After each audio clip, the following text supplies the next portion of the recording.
For the thousands in attendance and the millions watching around the world, we are live and amplified. So let's get ready to podcast. Fire it up.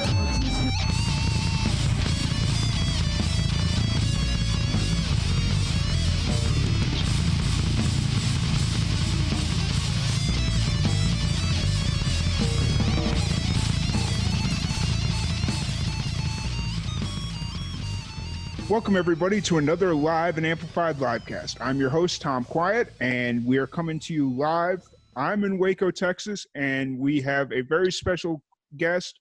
You're currently in Austin? Yes. Awesome. We have Neel Cole coming all the way from Austin. How's it going today, Neel? It's going great, man. How are you doing today? Doing pretty good, What's the vibe like in Austin right now that they canceled South by?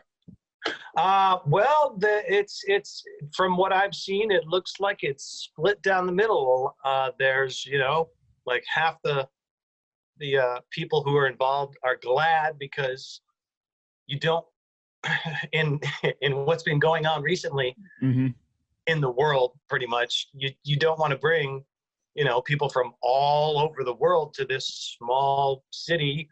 I mean, Austin's really not that small, but if you take everything into effect, if you will, there are people that are happy because they don't want all those people here, and then you got the people on the other side who are upset because they make a lot of money from South by. Some bands are upset because they lost their shows.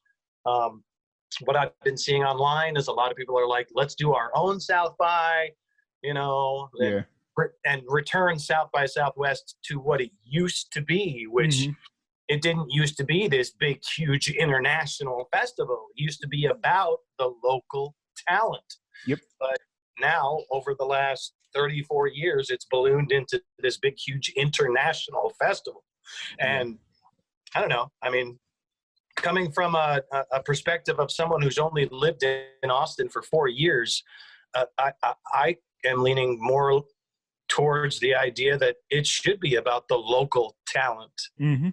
But luckily, everything that I've seen, a lot of the unofficial South by showcases, they're still going on as planned, at least. As far as I can see, yes. Yeah, because I've had a few bands that we've been working with that had that were a part of one unofficial showcase or another, and they're still planning on coming down. So I mean, it'll be interesting to see how it plays out. Like, I think this will either be a really good thing for those bands because there are still people coming into town and they'll need something to see or do and be more people at their show, or it could be a good thing, it could be a bad thing. We'll see how it plays out. But yeah, I mean, it's still, we've still got a week before it was supposed to actually start.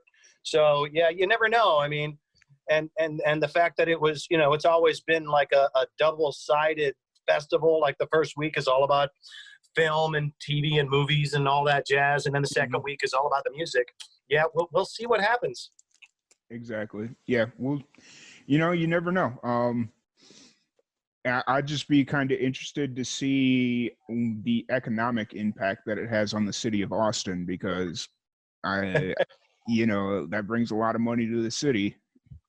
Yeah, I've been watching some of the news stories, and apparently last year in 2019, the festival brought in $355 million to the city of Austin. Now, if you take that out of the yearly equation, we're definitely going to see, an effect. I mean, I don't know, like, how many bars will end up closing, or if it's going to have as large of an effect as people think. But yeah, you take about $300 million out of the economy, and something's going to happen. I mean, I can't see it having an irreparable damage to where like bars and stuff have to close, because it's 2 weeks out of the year, and if those 2 weeks make their yearly budget, then there's something else wrong. Like from my perspective, like when I was living in Florida and they had a down tourist season, that was 6 months of the year.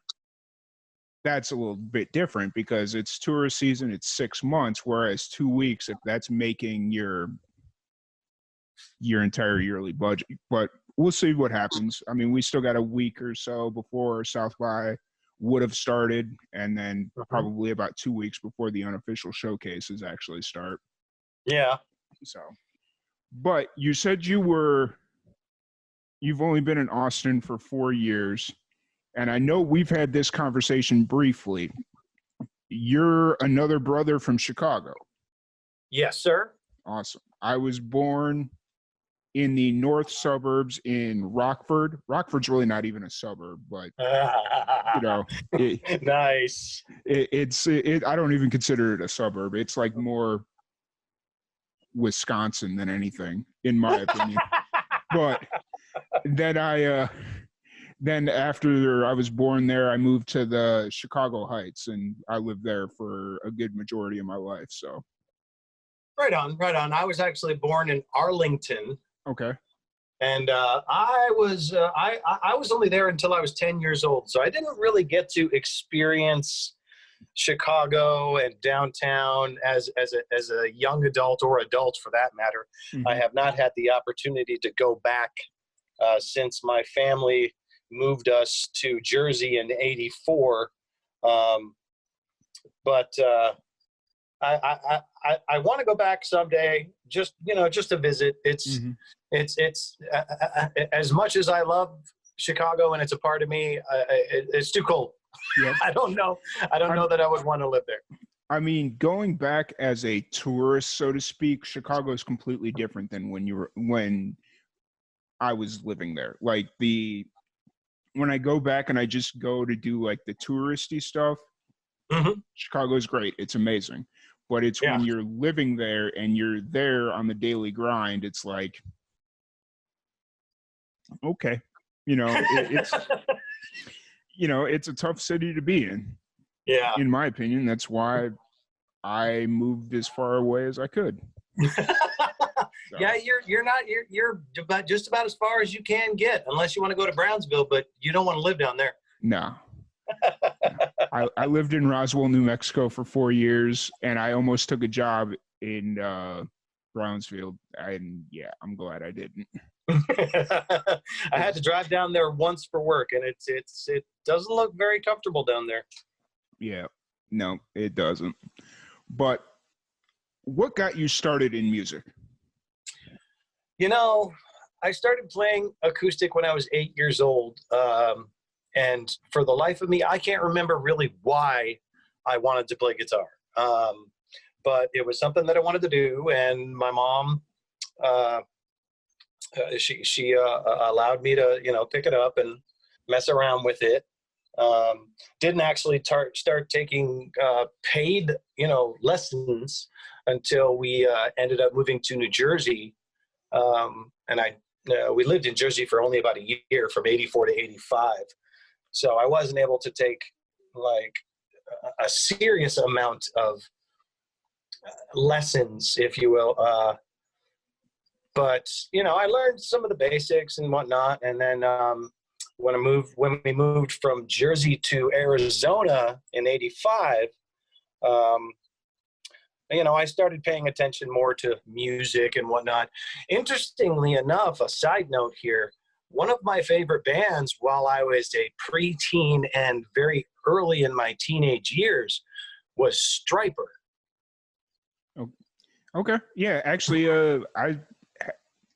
they came through Roswell while I was living there at one point. Yeah. As doing like a reunion tour type thing.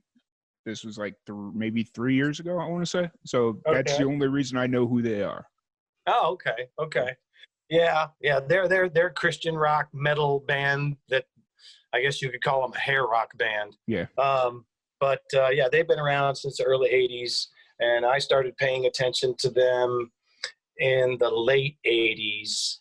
And I wasn't necessarily like a church goer, I mean, you know, the family went to church, but I don't know. Later on in my teenage years, I stopped going to church. But Stryper was one of my favorites, and then kind of because they were a hair band in my early years, I was gravitating towards bands like Poison and Cinderella and Rats and you know, but bands like that from the glam scene. Yeah. And the one band that really actually there were two bands that really made me want to play guitar were Poison and Cinderella.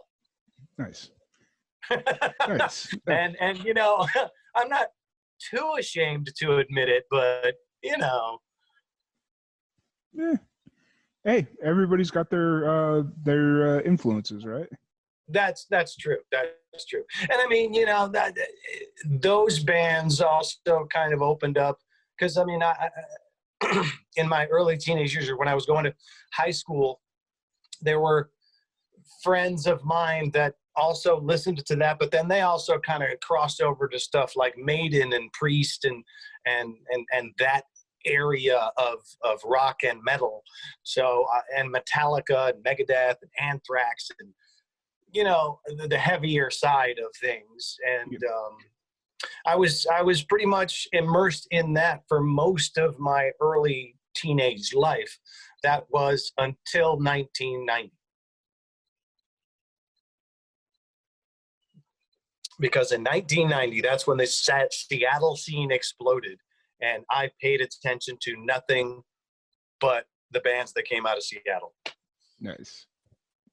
Yeah, that's the one unfortunate side. When I was younger, I wasn't, unless it was on Oldies 104.3 in Chicago, I didn't listen to it because that's all my mom had fixed on the car radio when we were driving to and from school. So I got introduced to a lot of the like Jethro Tull, Styx, Queen. So a lot of good bands, but nothing that any of my friends were listening to at that point. Okay. And then as I started making friends, their dads would start introducing me to like Sammy Hagar and then Beastie Boys and then Montrose. Yep. just start introducing me to all these different bands. And then as the internet evolved, I would start exploring all the different bands and then who they were influenced by. So it took me a few years to start learning who bands like Motley Crue were. But yeah, no, I kind of missed out on the whole Seattle grunge scene, at least initially. Well, yeah. There's always the nostalgia of going back in time and finding those. I mean, hell, there was one group that actually, the group itself came out of Cincinnati, but they were on Sub Pop, the label that's in Seattle, and it's a group called the Afghan Wigs. Oh wow! They were another group that I found in the late '90s, and they have this.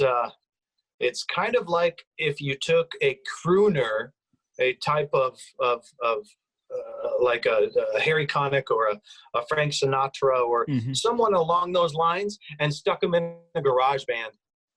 Really? Yeah, it's really swanky garage rock, and it's some good stuff. If you ever get the opportunity, look them up. There were some good stuff with them too. But I mean, you know, even though you may have missed out on the explosion, like when it happened, that's the beauty of, you know, being able to have music recorded from all the way back to when the recordings first started happening up until now. It's just beautiful to be able to just grab like Green River's first record, which is a pre-Pearl Jam band, and go listen to it. It's beautiful. Nice. Yeah, it's and actually I've been getting really back into vinyl since those are starting to pop back out.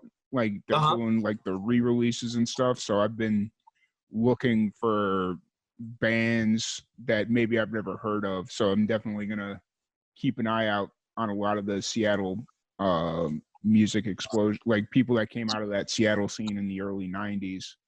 And yeah. There are a lot of them. Yeah. So you're in Texas now. What brought you to Texas or Austin, so to speak?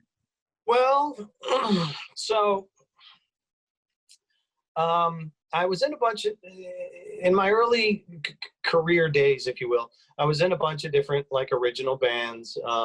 Like my very first band that actually performed in front of people was called My Father's Favorite Sandwich. I did not come up with the name, but it was me and this guy, Keith Chavatel, who's a pretty cool cat who actually went on to become an airline pilot. Oh, nice. And don't ask me how, but he flies airplanes now. Nice. That's what my dad did. That's what my dad did. He just retired about 3 months ago. So. Oh, nice. Yeah. Are they taking good care of him? Yeah, they are. He had to go into early retirement due to some medical issues, but you know, it was only like 3 months early, so you know. Well, as long as they take care of him after the fact, that's good. That's good. Yeah. Yep. He's been very well taken care of. So. Cool. So yeah, like there were a bunch of different bands that I was in, bunch of original bands, and you know, it's really hard to get things going and to actually make a career out of it when you're in an original band in a city like Tucson, Arizona, where, you know, not many A&R guys are going to be in the crowd at the local dive bar to see you play. You know what I mean? But I went through a couple of different bands, Spiritual Sun, Washout, and Washout ended in the mid-2000s. And I took a step back and stopped making music. I didn't really stop making music. I kept recording and just kind of doing things on my own. But I stopped playing for a good chunk of time. And in 2012 or maybe late 2011, I got offered a guitar player position in a cover band. Now, interesting side note, I always told myself that I would never be in a cover band because I didn't want to get paid to play other people's music. Well, when I was told that the pay was $100 a night, I was on board. Yeah. You know, it's funny because there's a couple of cover bands that I've talked to, and they come at me with the same response every time, and it's kind of annoying because they say, well, the only reason we do covers is because somebody's already said it and there's no need to reword it. True. Or it's like, yeah, but then I don't know. I just have a weird place about cover bands, but you know, it is what it is. Trust me, I still kind of feel the same way, but it's always nice to go out, play a show, and come home with some extra money to help take care of my wife and kids. Yep. You know, and trust me, I do still feel, you know, like I'm kind of cheating the system. I'm getting paid to stand up there and be a human jukebox. But so in 2012, I got offered the guitar player position, and the band at the time was called Crazy Heart.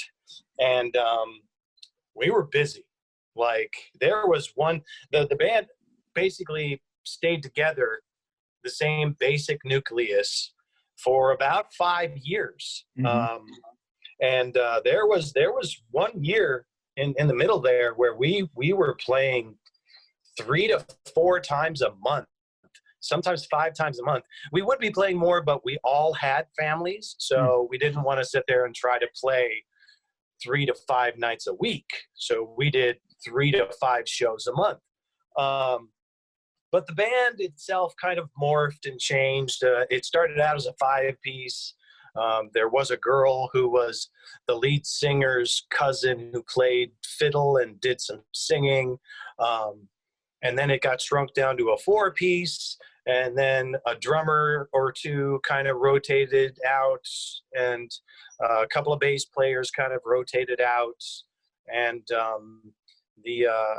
in 2000, late 2015, early 2016, the bass player at the time, his wife was doing a commute for work out to San Antonio.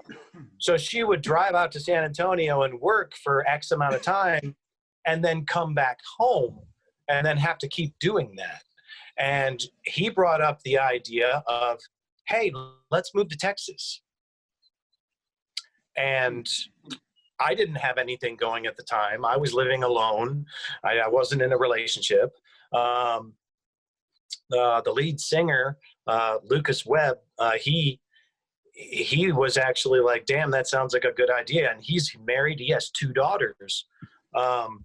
And the drummer could not go because he had to stay behind and take care of his mother because he was an older guy. So his mother was older and he had to take care of her. So the 3 of us were like, well, screw it.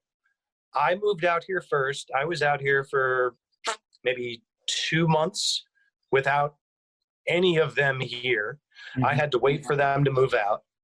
But then they moved out and got ourselves a drummer here in Austin.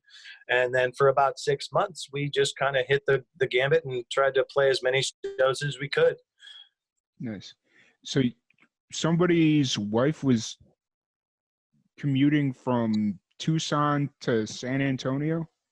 The bass player, Adam Phillips, his wife was commuting, from Tucson to San Antonio.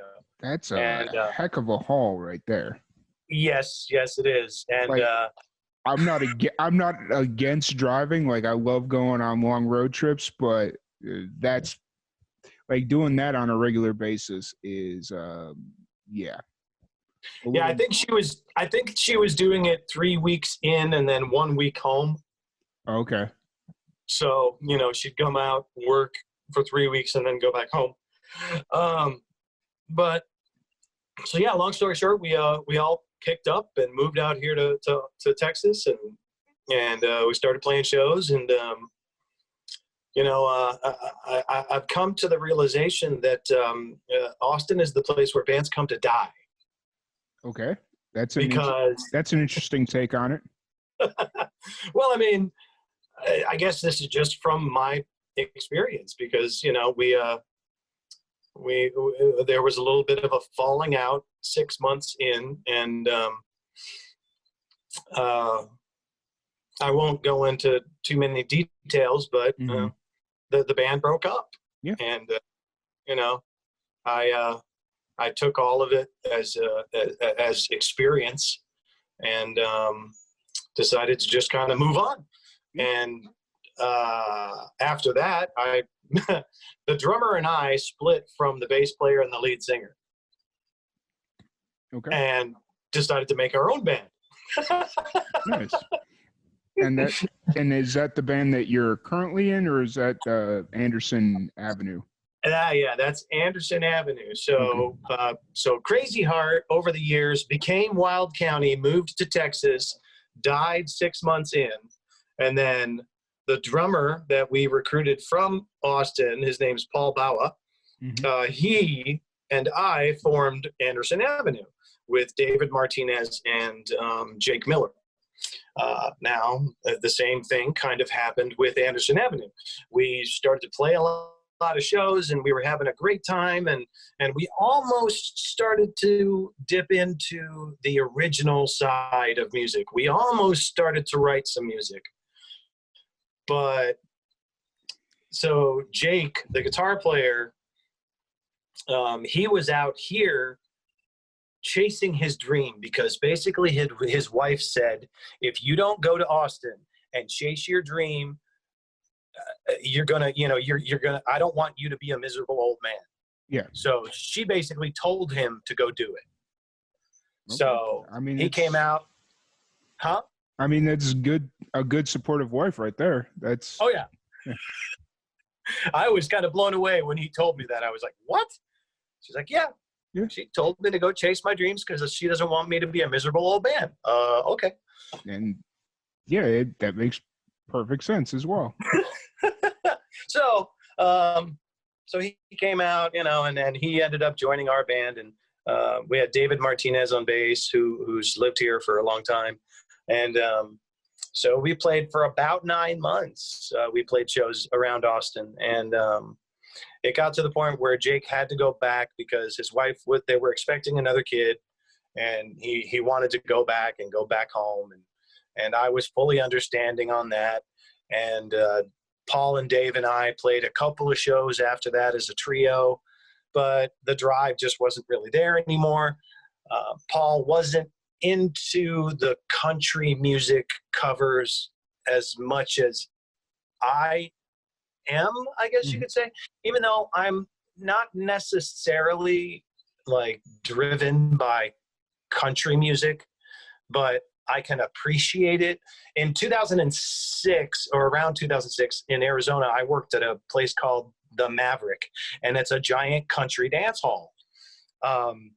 For 6 months, I was a bar back, and then I left, and then they called me back to replace the sound guy who was quitting. So then for a year, I ran the board and played the music. So I got about a year and a half's worth of immersion into the country world, everything from from bluegrass to Americana to country folk to country rock, pretty much the whole gambit I was immersed in for a year and a half. So I can appreciate it, and I can also appreciate the fact that being in a band that offers country music gives you a better opportunity to play at more venues, if you will, especially in Texas. Yeah, exactly. And that makes sense. Who are you listening to now? Like you mentioned that you were working at the venue there in Arizona. Who are you listening to now? Who are some of your influences that you really like that are currently active? Well, the one band that I've listened to since they came out, and pretty much 99% of what they have put out over the last 29 years has had an influence on me is Pearl Jam. Okay. Pretty much they haven't released a song that I don't like. And they've been the mainstay. A guy that's in the country side of things that I really enjoy is Dierks Bentley. I really like what he's done with his career over the years and the material that he's put out. I liked Jason Aldean when he first came out, but recently everything he's put out pretty much sounds the same. Yeah. But like the first 3 or 4 records that he put out were very progressive. Each record had a different sound. And he kind of, there was a ladder that he was climbing up, but he got to this one point and it basically sounds like all the A&R guys told him, you need to keep that sound for the rest of your career. And I hate when bands do that. And when artists find this niche that they believe that, they believe in their heart, this is what I'm supposed to sound like. And then they make 3 or 4 records that all sound the same. And I lose interest. Yep. It doesn't make sense. Another band that when they first came out, I really enjoyed what they were doing. Tool was amazing to me when they first hit the scene. And they did Opiate, and then they did Undertow, and then they did Anima. And then after Anima, they did Lateralis, and it just started to kind of sound the same. And then they did 10,000 Days, and it sounded exactly like Lateralis and Anima. And I was like, what? You guys aren't, there's no progression anymore. Yeah. That I enjoy artists and bands that continue with their progression.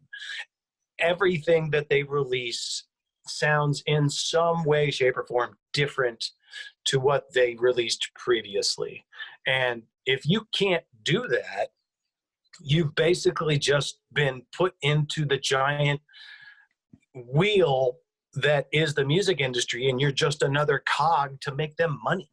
Mm-hmm. And so I guess, I mean, basically Pearl Jam and Dierks Bentley are two really huge influences. There are a lot of bands that I used to listen to. I still kind of do, like the Pixies. The Mhm. Pixies are an amazing group of musicians, and it really chaps my hide that they kicked out Kim Deal. I just don't understand. I haven't really done any research, but the fact that Kim is not a part of the Pixies anymore really, really upsets me.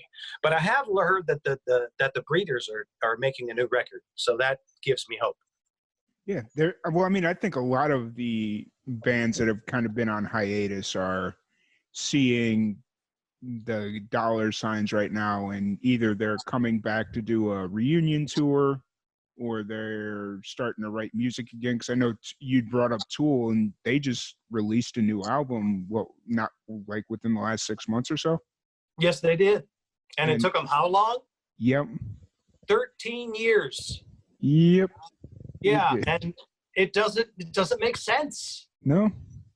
Well, and I know that there's been some, like, I mean, obviously we don't know what's going on internally with the bands, but, you know, it's just kind of interesting that out of nowhere, you're starting to see all these bands pop back up that haven't been active for 10 plus years. You know, Yeah. like Rage Against the Machine is getting ready to do their big reunion tour for what, the third time? This is their second or third reunion tour that they're doing. Uh-huh.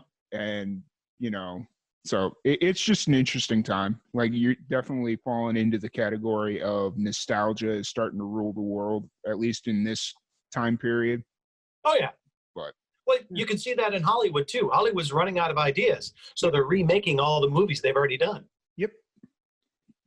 That is very true. Mm-hmm. But so going back to like the whole the band history, if you will. So then after sorry, it just popped into my head. Nope, you're good. After Anderson Avenue died, I kind of had another one of those epiphanies, like, should I stop? Should I stop doing the whole band thing? Should I just, you know, back off and concentrate on a family thing? Because at that point in time, I was basically getting ready to propose to my now wife, Malia. You know, I was like, her and I both had been married and divorced twice, and it's like, you know, we're done with all the crap that happens in the world. But and I contemplated quitting, and you know, my wife was like, well, you don't need to quit, you know. So I kept writing and kept doing acoustic shows here in Austin. I would do little solo shows, and I actually started putting out, you know, little ads like, you know, hey, I'm putting together an original project. There will be covers involved. Mm-hmm. But and that's when I got in touch with Kenneth Simmons, who is the bass player that I've been with since January of 17. January of 17. Hold on. Yes, because this June is 2 years. So 2019, 18. No. That would be 18. No. Or, it would be January of 18. January of 18. Sorry. I'm having a brain fart here. Nope. Yeah, because Anderson Avenue died in the fall of 17.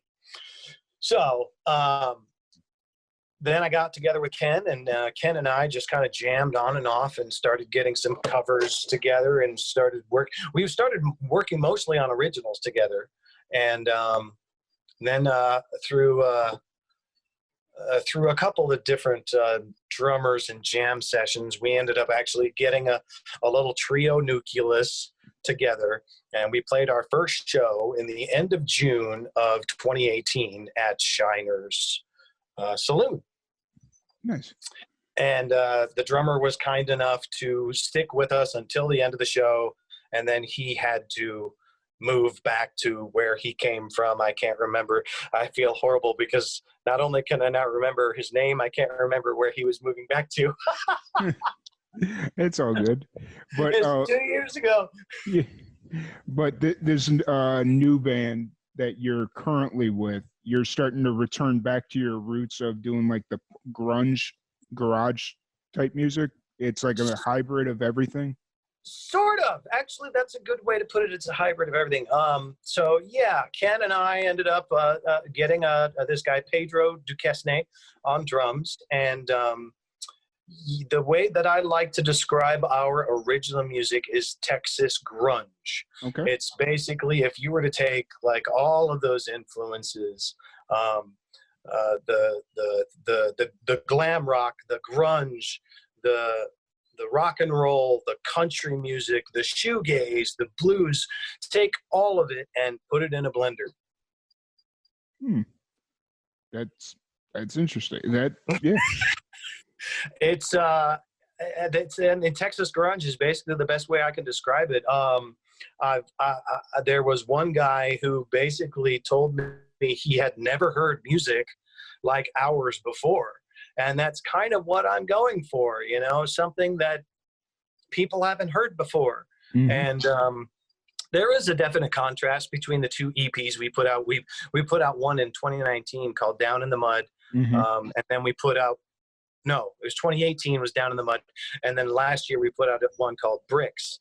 And there is there's a different feel to both of them. The first one kind of has a little bit more of a country grunge feel to it. And then the second one has a little more of a grunge feel, not necessarily country, but it's go ahead. I was going to say, so it's kind of like the Cypress Hill model where they weren't exactly rap, but they weren't exactly heavy metal either. So you're kind of facing in that kind of ballpark, except more grunge and Texas country music. Yeah, that's a fair comparison. Yeah. I guess you could, if you were to take like red dirt country, country rock, grunge, and rock and roll and blues, and kind of put that all together. You know, we don't have any songs that are truly country music. We also don't have any songs that are like flat out grunge music. But it's just basically a conglomeration of everything that I've grown up with. Nice. And how did we'll kind of come back here in a second to talk more about the EPs that you released and all the stuff you're working on now. But okay. How did being really into the Seattle scene in the early 90s, how did that prepare you, or did you notice much of a crossover in when you started listening and getting more into the country? Did you see some similarities in styles that was kind of prompted you to try and merge the two genres into one of your own? Oh yeah, I mean, Jason Aldean's early career definitely, I mean, his first record definitely has some classic country music on there, but there's also a couple of songs on there that are, you know, they're pretty heavy songs, you know, I mean, and you're sitting there listening to him and you're like, this is a country guy? And I mean, he was kind of one of the, if you were to think about it, he's kind of one of the pioneers of country rock, if you will, you know, or arena country, as some people like to call it. I would not say that he's pop country. Pop country is more like, you know, early Luke Bryan, yeah. Florida Georgia Line, Dan and Shay, you know, that's country pop. But the country rock that I was exposed to in the early 2000s, that's kind of what got me thinking, like, what would happen if you combine country and grunge? No, I totally get it. It's I could definitely see the similarities. It'd be interesting to see some of the, like, more like if we were to take a direct comparison of the grunge scene in the early 90s to the country scene and try and figure out the direct comparisons, but I could definitely see where the similarities lie. Oh yeah. But let's go circle back to the album that or the albums that you've released under your current band, Neel Cole and the Southern Street. Yeah, Neel Cole and Southern Street. Yep. Yep. So was this the first time that you had actually stepped into the recording studio, or had you recorded with bands previously? So this isn't the first time. I think the first time I actually recorded something, you can go all the way back to my first band, My Father's Favorite Sandwich. We actually recorded one on our own with a 4-track and a drum machine. And it was me on guitar vocals and Keith Chevitel on the bass.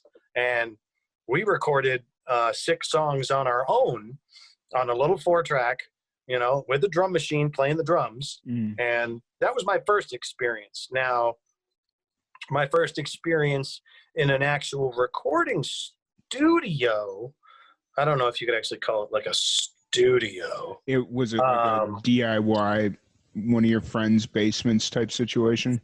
Sort of. Okay. That one's kind of vague. But Spiritual Sun, the band that I was in the mid to late 90s, we actually did go to a reputable studio in Arizona called Wave Lab. And it was actually kind of cool because a lot of people had recorded there before, like big name bands. Like one big name band was Faith No More had actually recorded there at one point in time. Oh, wow. But we paid $1,200 for a 3-day lockout. So you basically did 12 hours a day for 3 days. And we got a really cool, awesome 10-song CD out of it. Sadly, we did nothing with it. Like nothing. Did it at least release, or is it just nothing? Nothing. Okay. We didn't even release it. I have a CD sitting in a box somewhere, and that's it. That we didn't release it. We didn't. Yeah, we were young and stupid. I was 21 years old. A lot of the other guys were in their mid-20s, and yeah, we just didn't do it the right way. And there have been a handful of other times that I've been in the studio. Band I was in the mid-2000s named Washout, we actually did record a 6-song EP. We did all the recording ourselves, and we actually did release that one ourselves, not on any label or anything.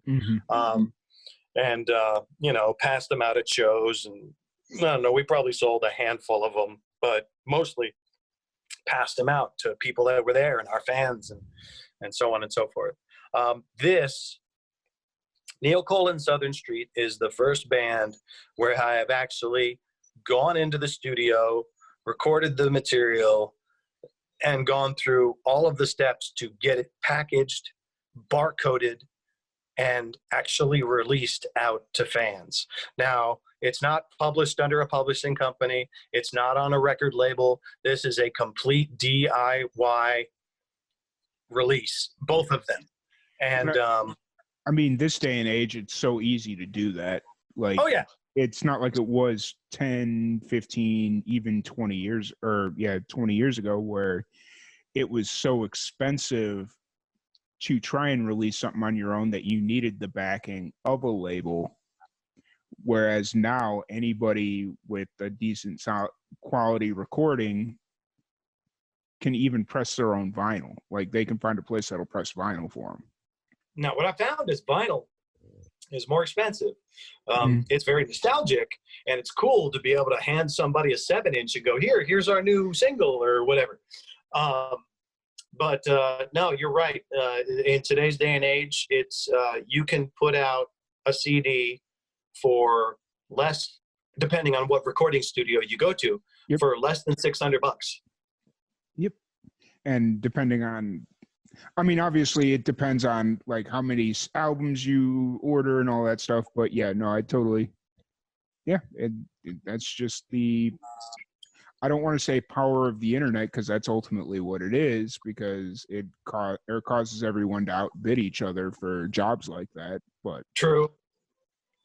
and then even that, like, technically it could probably just cost you whatever the price of the recording, you paid for the recording, because you could release albums digitally now. And True. And you wouldn't have to have the hard copy. I'm nostalgic like that, so I like to have, a hard copy CD that I can hand to somebody. Yep. We've had a lot of fun here in the last couple of years. We're actually planning on going back to the studio this September. Nice. Yeah. So the first 2 CDs that we released, Down in the Mud and Bricks, all 8 songs, there's 4 on each one, are songs that I actually wrote and brought, and I've had them written for years. And I just always wanted to get them down with a live band. And putting this project together gave me the opportunity to start taking some of these songs that I have. I mean, I've got, I don't know, man, maybe about 100 songs or more that are just sitting on hard drives, and so those first 2 CDs are basically songs that I brought to them, and I said, hey, I'd like to play these out. I'd like to record these. And they were all for it. And they like the music. So, but this next CD that we're going to do in September is going to feature only music that the 3 of us have written over the last 2 years. Nice. And is it going to be an EP as well, or are you going to try and go for an LP on this one? Oh, well, it's probably going to be maybe 6 to 8 songs. Okay. We really haven't had too much time to fully delve into writing. Now, don't get me wrong. We've taken when something happens at practice and we're like, oh, wait, I like the way that sounds. We don't shy away from finding that creative wheel and riding it.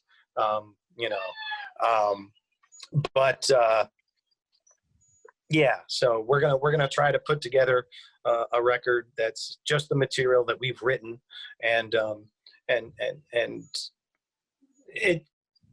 it mirrors the way that I've it's weird. So I was in those cover bands and playing cover songs and being a human jukebox, and I basically told myself, I'm like, why can't I do the cover thing and the original thing at the same time? Mm-hmm. So we're one of those, cover bands that, sure, we're going to come into your bar and we're going to play for 3 hours and we're going to do a lot of cover music, but you're also going to hear original music as well, because it's a platform and you're in front of people and you're not going to tell me that I can't play my music. Yep. Honestly, I think that's the formula that most bands have to go with these days, especially if they want to get paying gigs. Because, it goes back to the podcast that I was doing last night. We had a conversation about this where the band, they didn't want to do covers, but they realized that they were going to have to start at least sprinkling them in, because they weren't getting the following, because people didn't want to take the time to get to know their originals because they couldn't relate to them. So they had to start sprinkling in these covers that people could relate to. And then they started listening to their originals and it's like, oh, I can relate, So it's just an interesting, for the longest time, I was like hardcore, no, I want to listen to the originals. I don't want to listen to your covers unless it's like an absolutely amazing cover song that's blows the original out of the water. Like they did, they did something completely different with it, I'm all for it. But if it's going to be the 300th time that I've heard Freebird on solo acoustic guitar, I've heard it before. You're not going to, you're not going to do anything. You're not going to do something that blows me away because I've heard it. Yeah. or but like there's a guy that I know, he lives up in Wichita Falls, and I was introduced to him while I was living out in New Mexico, and he started playing this cover of Wrecking Ball by Miley Cyrus, and Nice. it's this big 6'9" dude playing solo acoustic guitar, and he starts singing Wrecking Ball, and I'm like, all right, that's my new favorite cover song right there. Like, just because you don't expect it, That's very true. There's one song that I actually do on my at my solo acoustic shows. I do The Story by Brandy Carlisle. Oh, nice. Yeah. She's actually playing a music festival that I was supposed to. Every year for the last 3 years, I've gone and done media coverage for this festival down in Tampa, Florida, called the Gasparilla Music Festival, and Okay. she's actually the headliner this year. Oh, nice. So that's just kind of funny that you brought it up, and it's this weekend, so I think she's playing tonight. Oh, cool. Yeah, cool. So yeah, and every time I play that, I catch people singing along, and amazingly enough, that's one of my better applause tunes, if you will, because they look at me and they don't think he's going to play a Brandy Carlisle song. No, I totally get it. Yeah, I totally get it. So how do you kind of balance your solo shows with the band? Well, it all comes, and it's sad to admit, but it all comes back to the whole, I can bring in more money to take better care of my family. Yeah. So basically the band, we're all kind of family-ish, if you will. My bass player, he's married, his kids are grown, but he's married, and he's actually getting close to where him and his wife want to fully retire. So he's the older guy, if you will. Pedro is a little bit younger than I am. He's still in his late 30s. But he's also kind of a home type of guy. I don't believe he goes like out too much and all that jazz. So the band itself, we don't necessarily like to play too much during, every month. So more often than not, we'll play 2 to 3 gigs a month as a band. Now when we're not playing as much, I'll try to pick up a show or 2 every month as a solo artist, just to bring in a little bit extra money into the home. And I mean, it all goes back to, I love to play. Yeah, I like to get on stage and play my guitar and play music. So it's basically just kind of balancing in between how many shows the band plays and then how many shows I want to do a solo acoustic with the cajon to kind of keep my name relevant. Yeah. Yeah. And then you're also working full time as well, correct? Oh, yes. I work 40 hours a week. I got a day job. Nice. So you're just busy all around. Yeah. And I mean, it's I would much rather prefer it the way that it is instead of trying to play shows 5 to 6 nights a week, which I just really couldn't do. No, I'd imagine that can't be easy, because especially if, depending on how big your catalog is, like trying to make that fresh every night, I could see we're playing 5, 6, even 7 nights a week. It gets a little tough. Oh, yeah. And I would not wish that upon my worst enemy. And even though there are diehard musicians out there, and Austin's full of them, that play every week, almost every night, and that's how they pay the bills, I would much rather have a full-time, day job that I can count on. Yeah. And I mean, unless you're out touring on a nightly basis, because there's plenty of bands that I know that they do 6 months on the road, and then they'll go home for 2 months and then do another 6 months on the road. And it's just absolutely exhausting. like just trying to keep up with where they're at, because anytime they come through, it's like, yo, if you guys need a place to crash or something and are sick of sleeping in the dingy bus or van or whatever you're driving around in, let me know. But it, even for me and like the little traveling that we do with Live and Amplified, it's like, I don't know if I could do it 6 months at a time. Yeah, Like, that would be exhausting. But you know what? To kind of contradict myself, though, I keep every so often I'll talk to young musicians that are like just like doing this like a solo set, whether they're doing like the one man band thing where they've got the cajon and like whatever their setup is. I tell them every time, like they'll come to me and say, "Hey, I'm getting ready to graduate high school or whatever, and I really want to give music a shot. How do I build my audience?" I tell them, "You're graduating high school here in May? Well, here's what you do. Take the next 3 months or whatever you have until you graduate, go get a job, save every penny you have, and then hit the road until you run out of money." That's a good way to do it.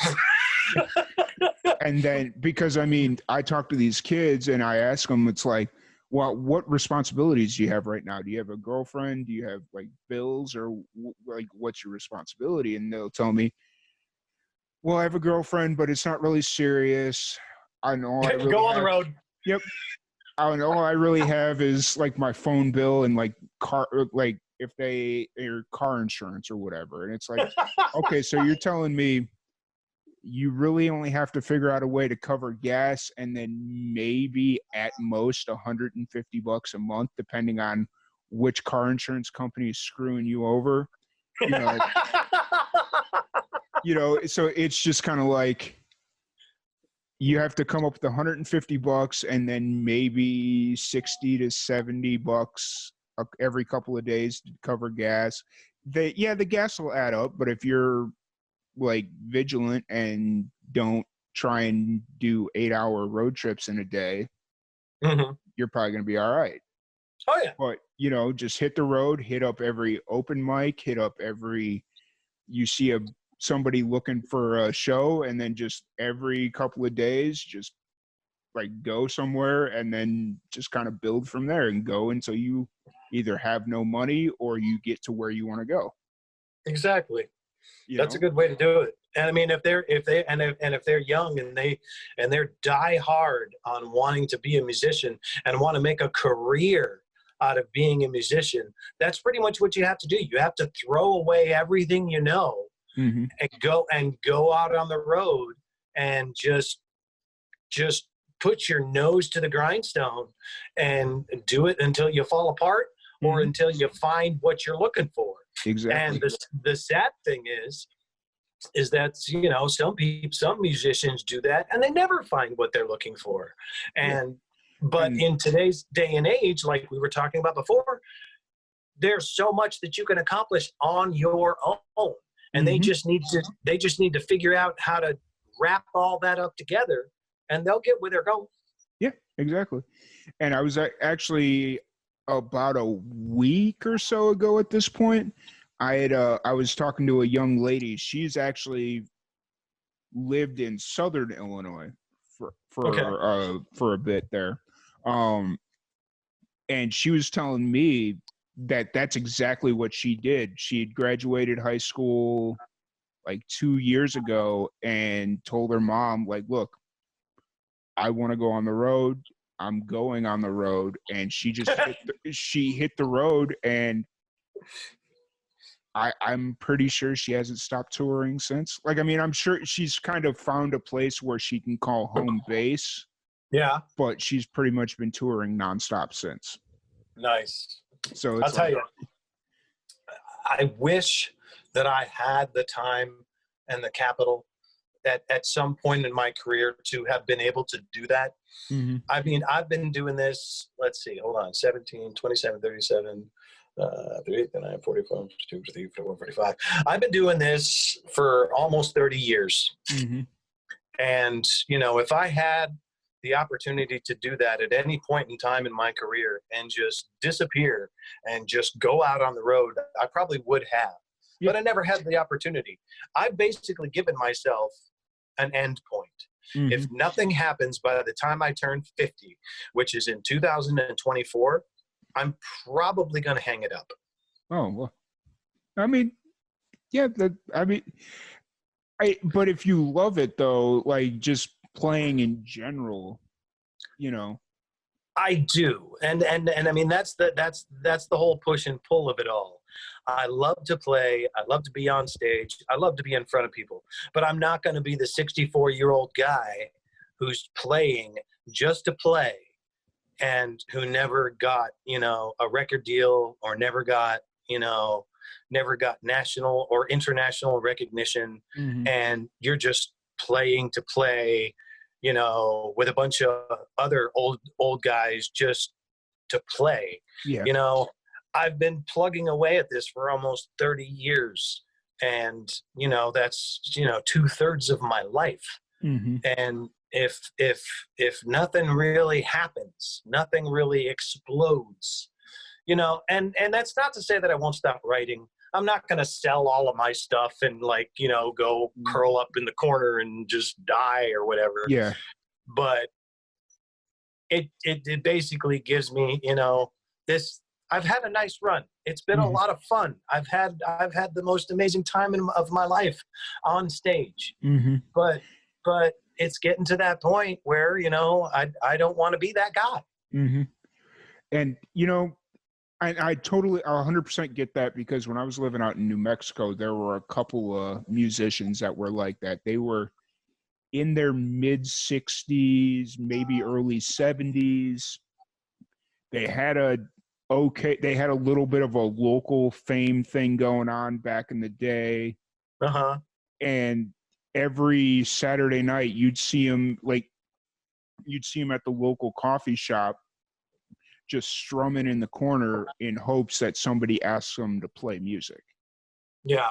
And it got to a point where it was like, yo, like, that's kind of sad that you're sitting in the corner just hoping somebody asks you to play instead of just getting up and playing, I guess. Yeah. It was weird to me.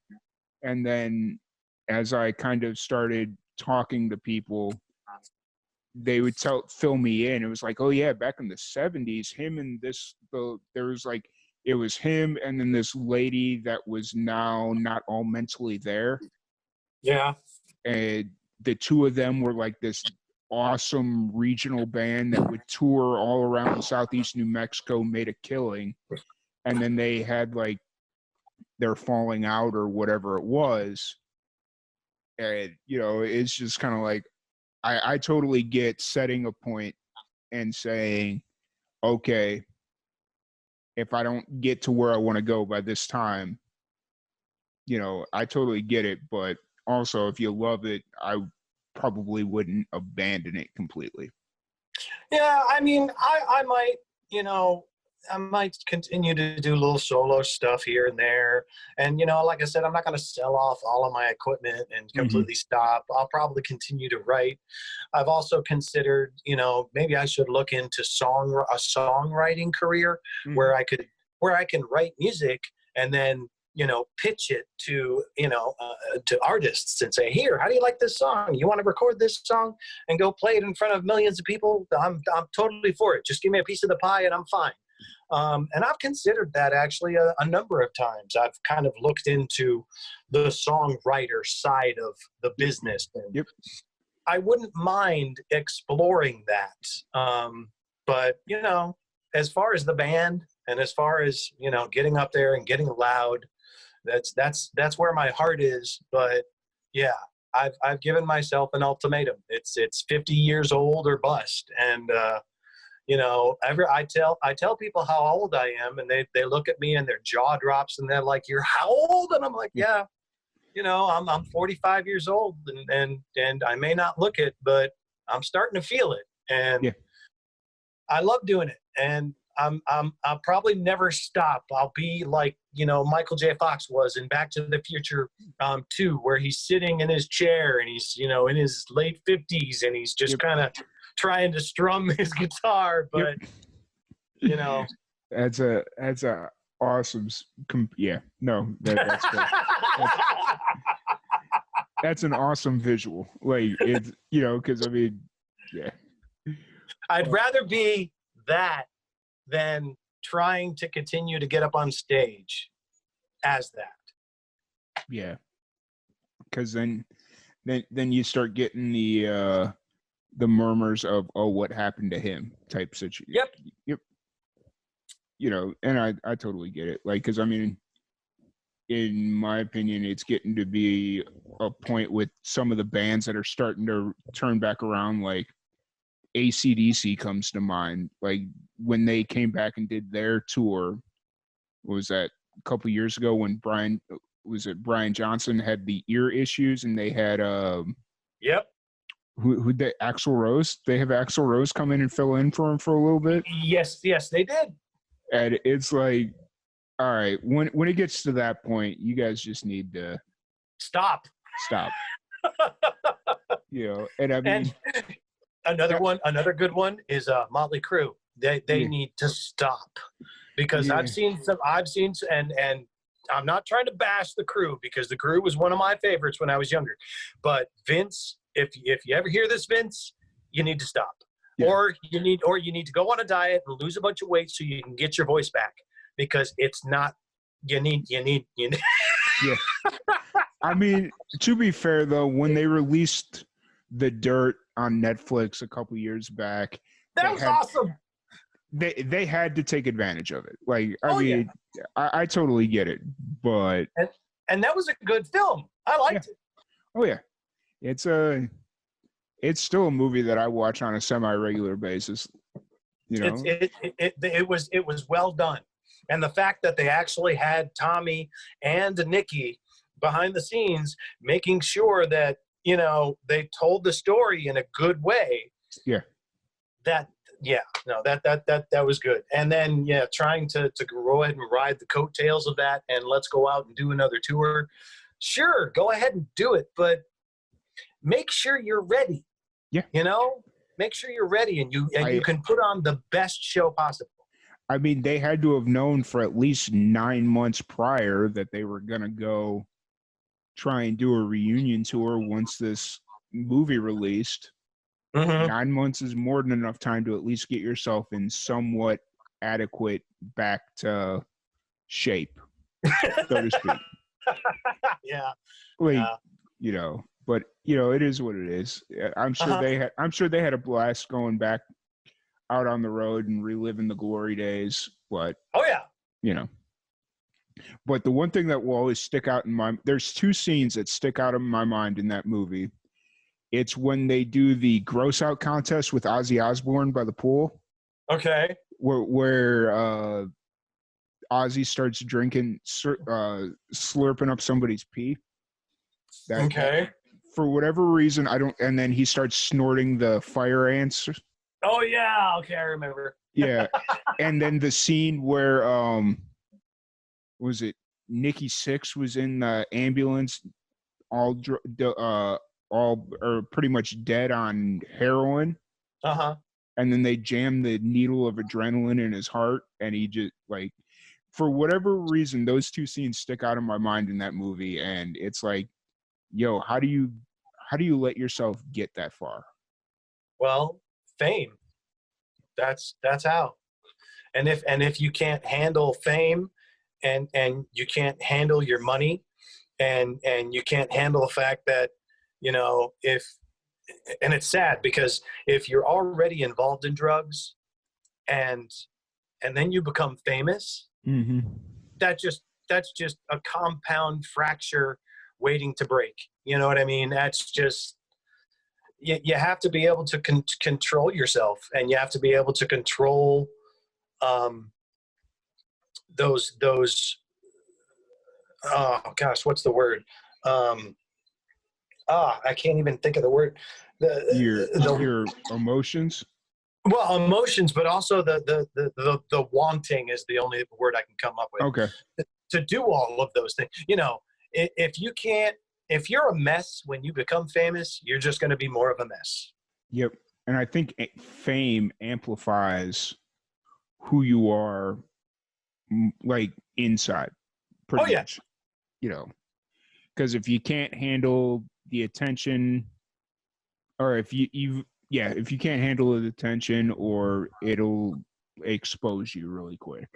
Oh yeah. And you find out real quick what kind of a person is there in front of you once they're handed the spotlight. Mm-hmm. Exactly. So I know you kind of mentioned that you set an ultimatum for your music at the age of 50. Uh-huh. With the band that you're currently in, like what's the plan moving forward? Like, where do you see yourself going? Or Well, so I did mention that Kenneth, our bass player, is the older guy of the group, and him and his wife are getting to that point where they want to be fully retired and be able to start their retired life. He has told me that in 2022 he is going to fully retire, and him and his wife are going to hit the road. Nice. So around that same time, Pedro has mentioned that he has been thinking about moving back to Miami because that's where he's from, and most of his family is there. So the band itself has a shelf life, so to speak. Has a, so to speak, shelf life. Yes. Okay. We're like I said, we're going to go back in the studio in September, and we're going to record the music that we have written collectively as a group. And then we're going to release that as a collective collaboration. We're going to get it. And that's another thing. All the music on those first 2 CDs, those are copyrighted in the Library of Congress under my name, because those were songs that I wrote. The next recording is going to get copyrighted under all 3 of our names. Now, even though we do technically have a shelf life, if something happens in the next handful of years and somebody hears us and goes, my God, you guys are the next whatever. Yeah. We're gonna drive down that road as far as we can. Nice. If somebody comes up to us and says, you guys are awesome, we want to do something with you, then we're gonna see where that road goes. If nothing happens, then nothing happens. But we're going to have fun playing music because we really enjoy each other's company. We really like getting up on stage. We're getting tighter as every show goes by. We can, it's gotten to that point where we can read each other. And not only that, but it's gotten to that point where if we make a mistake, it doesn't take us more than a couple of beats to get back to where we're supposed to be. So it's kind of like, that sports team that starts to be able to read each other's moves and know what the other player is going to do. So we're going to keep doing what we're doing and having a ball doing it, and have as much fun as we can until the shelf life expires. Nice. And I mean, also, like, if say that you said it's your bass player that's wanting to be fully retired here in the next couple of years? Yeah, the next couple of years he's going to retire. And that's not to say that if for whatever reason he's very firm on that, and then you guys hit it big, or you get the ear of a record label or an A&R guy or whatever, that you couldn't rearrange the band, so to speak. But well, honestly, on that note, I have a feeling that if it did happen, I think Ken would second guess his decision. Okay. You know what I mean? Yeah. If something does happen, I think the 3 of us will ride it as far as we can. Nice. Where's one place that you want to play before you hang it up? Fantasy or reality? Let's go fantasy. Let's have fun with it. Where's the fantasy place? You know, I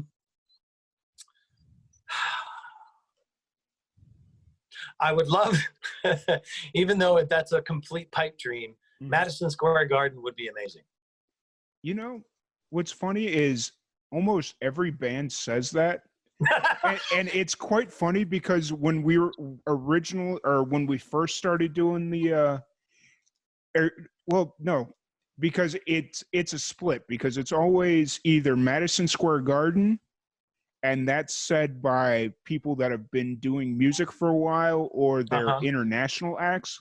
They always say the Garden, but a lot of the younger acts these days are saying Red Rocks.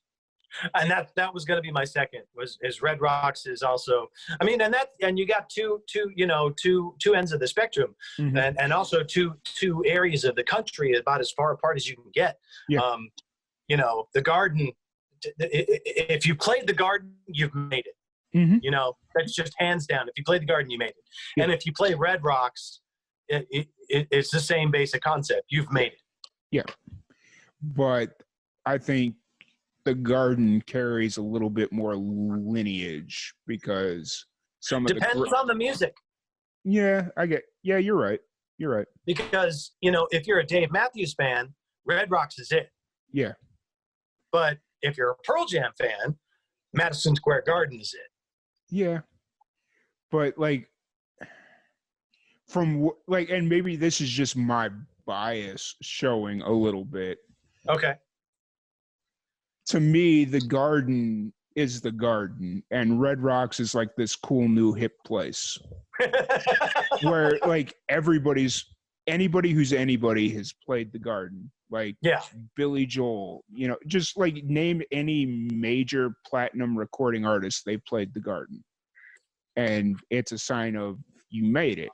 Yeah. Whereas Red Rocks, as long as you wait out if you can get a slot and then wait out the 3-year waiting list that they currently have, you know, I don't know. Just that's just my opinion.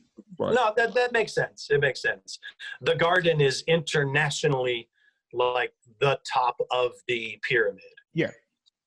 Yeah. Yeah. That makes sense. You know, that's just one man's opinion, and I'm sure I'm going to get crucified in the comments for trying to. You know, it'll happen. I know it will. But to me, Red Rocks doesn't carry the same name power as the Garden. I don't think there are many places that do. Yeah. Just like when I was growing up in South Chicago and somebody was playing the United Center or the Sears Center or like any place in Chicago, or what was the amphitheater that's there in Tinley Park? There's like an outdoor amphitheater in Tinley on the south side. And I can't remember. At any place, anytime that somebody played there, it was like, oh my God, that's the biggest thing. If I had a make-believe band and I could play anywhere, I'd play in any of those 3 places. You know, so it's all very regional as well. So now that you bring that up, another place that I'd love to play is Wrigley. Yeah. I mean, I did the brief moment that you were on, that you had your camera activated. I saw that you were brainwashed by the Cubs. Hey, I'm a Cubs fan, born and bred. Oh, I know. I like to give people a hard time. Are you a Sox fan? Oh, I am. I'm sorry. It happens. I'm actually like that's the difference about me is.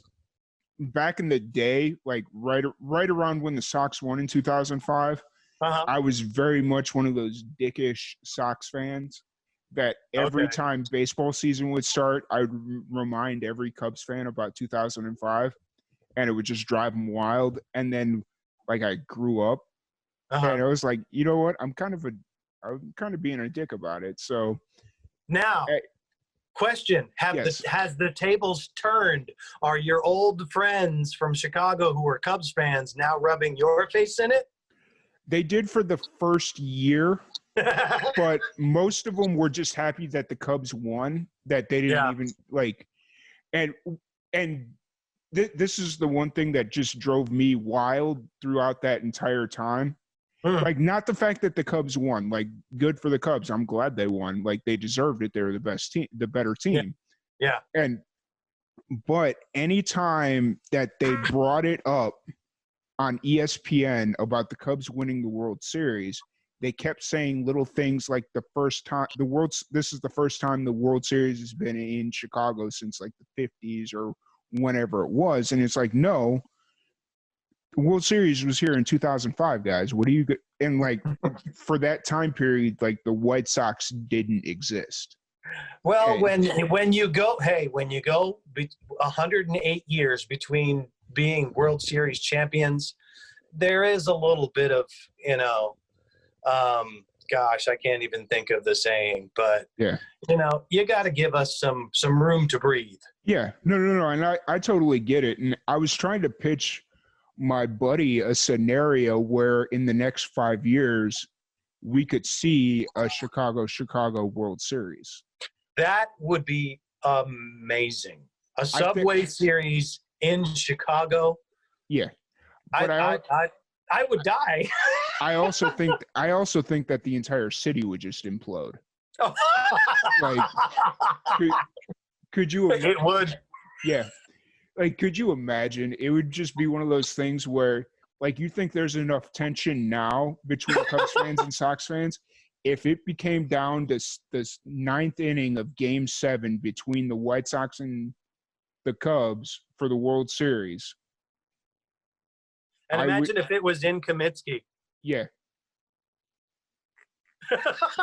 Yeah, because that at Wrigley, there's not going to be a single White Sox fan there because the Cubs actually sell out their games, where the White Sox, I think this year will be all right because there's a lot of excitement around the team, but Yeah, you guys really haven't been showing up the last couple of years. And it's sad because the sports world has taken your guys' stadium as like the butt of the joke. Like, no one goes to White Sox games. And well, if it's sad to say, but if you could put a good product on the field, then people will show up. And it's kind of sad what's happened to the Sox in the last couple of years. But I hope that they come back. And they change, like, because I remember when it was originally Comiskey, and then when they changed it over to U.S. Cellular, it's like it was like, oh, that sucks. But you still call it the Cell, and it was still kind of cool. I'll still call it Comiskey. I'll never call it some other name. Yeah, and I still catch myself calling it Comiskey, but it wasn't a hard transition for me to call it Comiskey or U.S. Cellular, because it was, to me, it wasn't that huge of a difference. But you will never catch me calling it Guaranteed Rate Field. I will never do it. Like, it is consistently ranked the worst name or ballpark name. Like, anytime I'll go read an article about the 10 worst names for a ballpark, and Guaranteed Rate Field is number 1. Yeah. I'm just not going to call it that. Like, I'll call it the Cell. I'll call it Comiskey. Anything but. Yeah, and it's interesting because Soldier Field has always been Soldier Field. Mm-hmm. Going over to the football side, and even when there were ideas of having some company put their name on it, the Bears organization is like, no.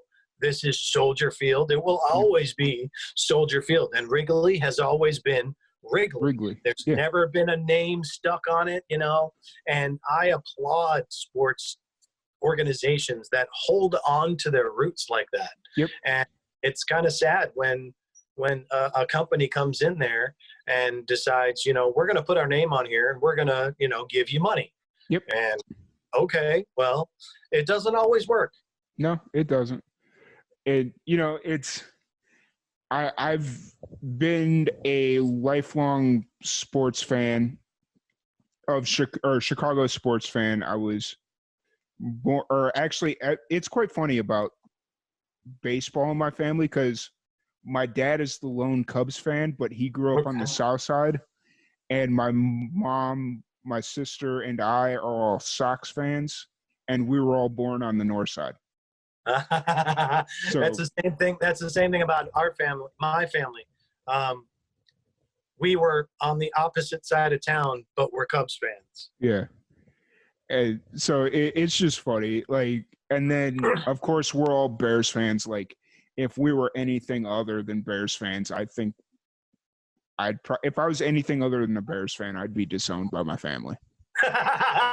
Well, the next two options are Green Bay and Minnesota. So No, I'm good. But then again, growing up where I grew up, we had a lot of Indy fans because we were like right on the border. Like literally you could cross the street and you'd be in Indiana.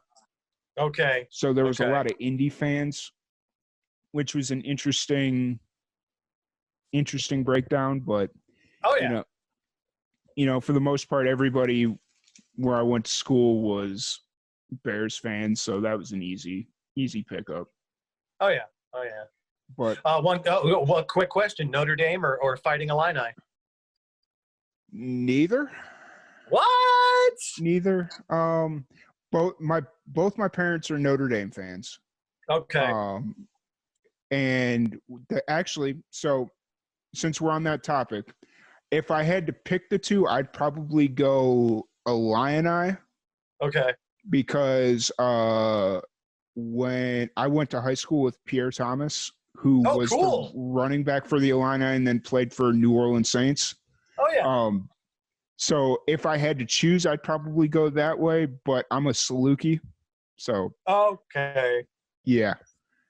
So like I mean college, and I'm not that big on college sports anyways. So it's like, you know, because I went to SIU, so yeah, we had a pretty decent basketball team there for a minute, but other than that, you know, it just wasn't a thing that I worried about.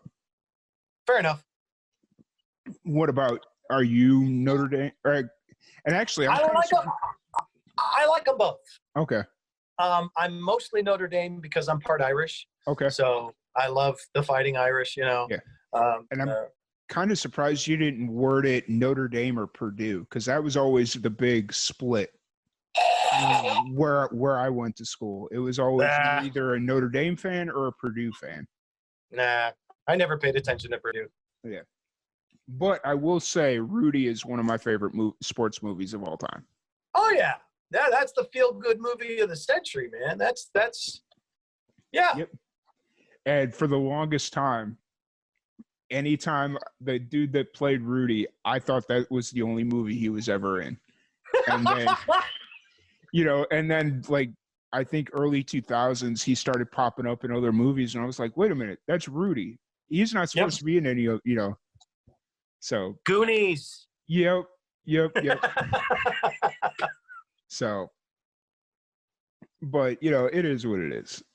Oh, so, yeah.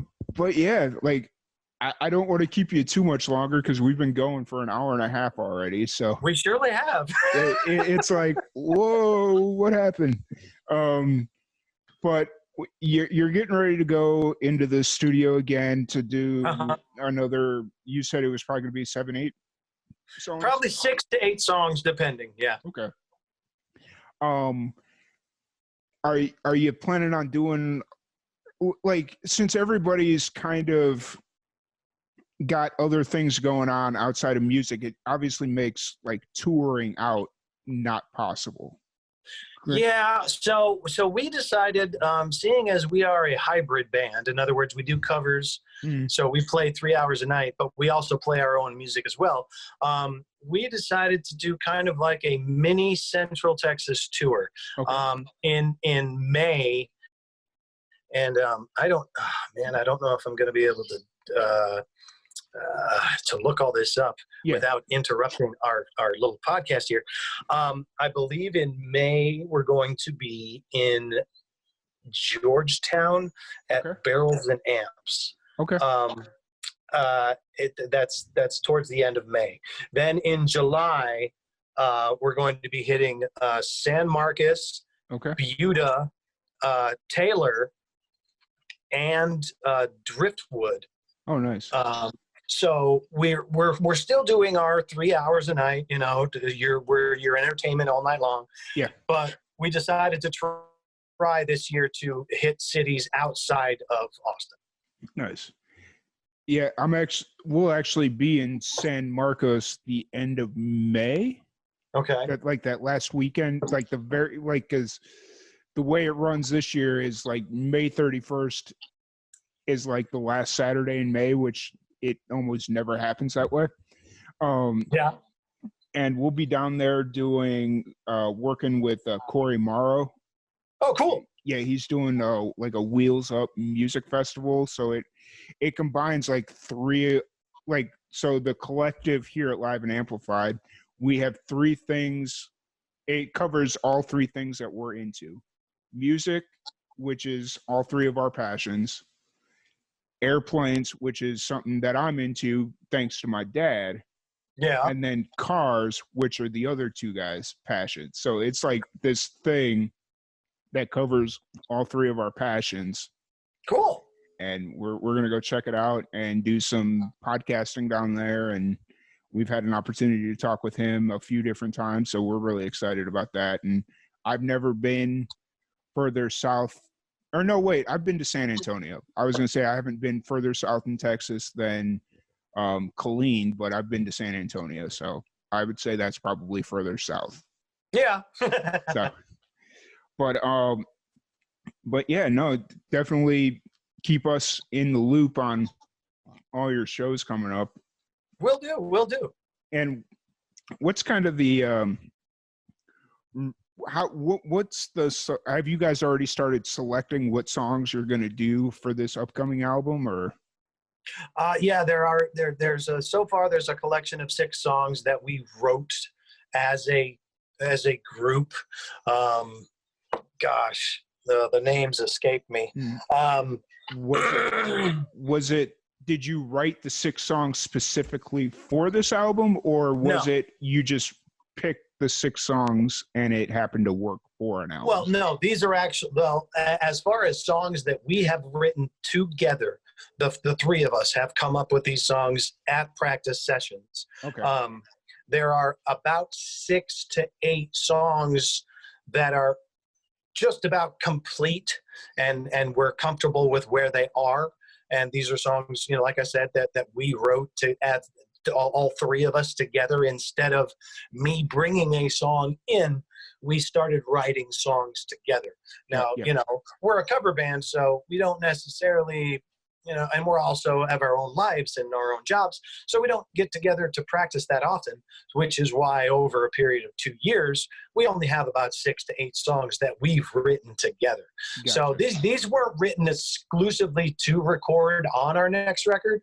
They were songs that we wrote together. And now, because there is a possible ultimatum hanging in the wings, all 3 of us have agreed that we would like to have something tangible so that, you know, later on in life we can go, here, this is something I did.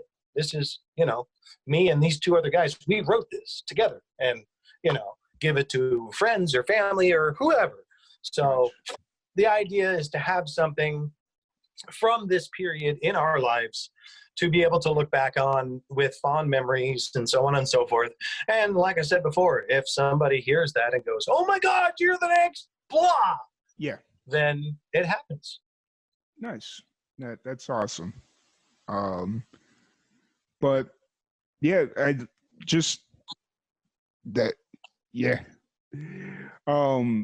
but like I said, I don't want to keep you too much longer because I appreciate your time. You know, we've been going at it for an hour and a half, and I feel like if I keep prodding you about various sports stuff or music stuff, we could go for another hour and a half. Oh, I'm sure we could. But let's kind of wrap it up with a nice little bow. And what advice do you have for younger musicians that are getting ready to start? Don't ever put it down. If you're going to play bass, if you're going to play drums, if you're going to sing, if you're going to play guitar, if you're going to play trumpet, if you're going to play saxophone, if you feel the need to play the oboe, don't ever put it down, because you will regret it. Very true. Very, very true. And I think that's the perfect note to end on. Don't put it down because you'll regret it. It kind of wraps everything up in a nice little bow. Where can everybody find you on social media to keep up with your shows and new releases and all that stuff? We've got a website, www.neelcole.com. We're also on Facebook at Neel Cole Music. You can find us on Instagram at Neel Cole Southern Street. I think you can find us on Reverb Nation. Just look up Neel Cole. Basically, I've just kind of resound at shows to tell everybody, Google us and you'll find us. Once again, thank you so much for your time. I really appreciate it. Had an absolute blast going down a little bit of a memory road and then going through a nice history of your music. I want to thank you again so much for giving me your time. Thank you, everybody, for tuning in, and we will see you guys later. Thank you, Tom. You have yourself a great day.